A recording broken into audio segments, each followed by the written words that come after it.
Hello everyone, in this lecture the topic, slip of the tongue, is explained in detail with understandable examples, but if you are new to my channel then please like and subscribe the channel. It can be defined as: a slip of the tongue is a mistake in speaking, usually trivial, sometimes amusing. It is also called Spoonerism. What does it mean?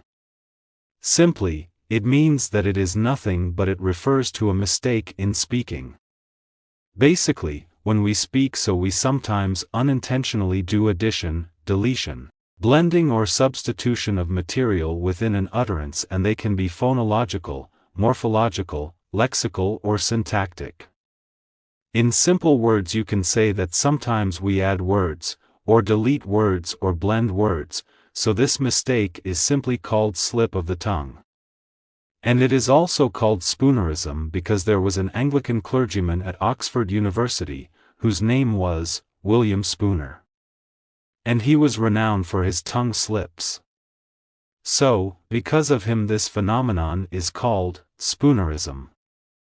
If you are not getting the point, just look at these examples. You have hissed all my mystery classes.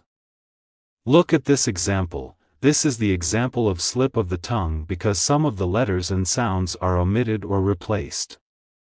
Basically, the speaker wants to say, "You have missed all my history classes." You can see, he has replaced mystery instead of history and hissed instead of missed. So, this is called Spoonerism or slip of the tongue. He went to shake a tower. Look at this one, it is also the example of Spoonerism or slip of the tongue. Basically, the speaker has committed a mistake because he wants to say this sentence. He went to take a shower. You can see, the speaker has replaced some of the words or omitted some of the words. So, simply this mistake is called slip of the tongue or Spoonerism. Well, if you have enjoyed this lecture then please don't forget like and subscription to the channel. Thank you.